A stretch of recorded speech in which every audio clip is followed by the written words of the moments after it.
Hi everyone, my name is Allison Lucchese. I'm an associate marriage and family therapist here at Embracing You Therapy.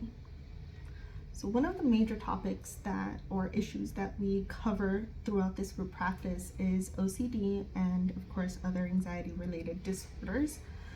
And so for this video, I wanted to talk about a concept that I love to integrate throughout the therapeutic process, if you will. And it's called mindful self-compassion. So mindful self-compassion, the quickest way I can describe it is treating yourself just as you would treat a loved one. If my loved one had this experience, how would I react? And to take it a little bit further, there are 3 different components to it: mindfulness, common humanity, and the third being loving kindness. So throughout treatment, throughout the whole therapeutic process, as I'm working with someone who's struggling with OCD, sure, we do our hierarchy, we do our weekly logs, we come up with different ERP exposures we can do in session, quickly, assign them cool, creative ERP exercises they can do outside of session.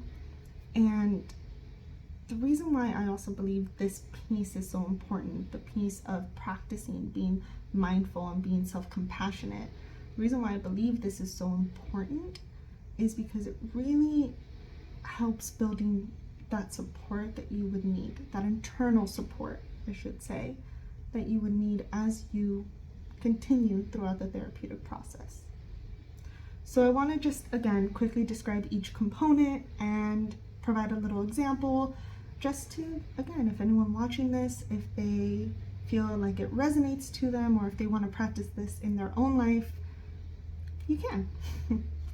So the first component is mindfulness.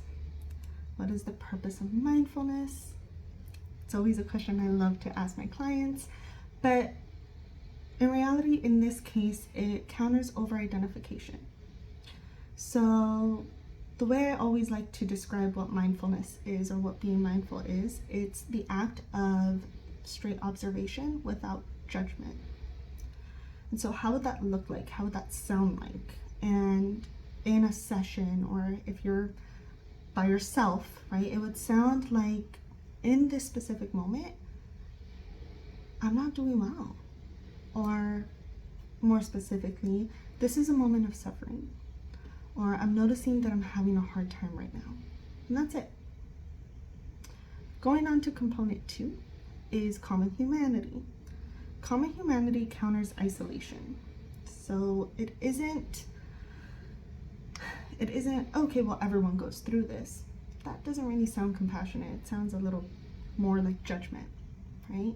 So common humanity really stems from recognizing that what the person is going through, whether they believe it's an inadequacy or they're genuinely suffering, it's a part of the shared human experience. Something that we all go through rather than it being something that we go through alone. So again, in session, how that would sound like is, I know I'm not alone, and there is a community of people out there that can help and that can understand. So the third component then is loving kindness. The purpose of loving kindness is to counter the harsh words of judgment. So how that would look like and how that would sound like is, I'm going to be kind to myself right now. May I accept myself the way I am in this moment? So when we put it all together, and again, this is just a quick example, but it would sound something like, I'm noticing that I'm having a hard time with my anxiety right now, or with my intrusive thought right now, whatever the case may be. I know that many other people feel this way and that I'm not alone. There is a community of support out there. I'm going to be gentle with myself right now.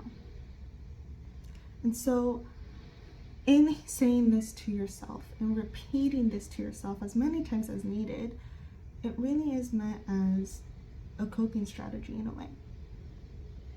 And of course, this is something that, keeping in the back of your mind, this is how I would approach someone who I deeply care about.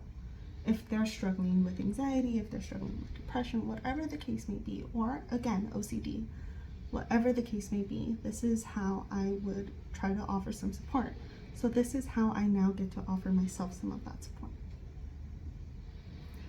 So again, that was just a quick overview of what mindful self-compassion is, how we can integrate it in our sessions, and if you have any additional questions, feel free to give us a call for a quick consultation, or again, leave a comment down below. Hope you all have a wonderful evening.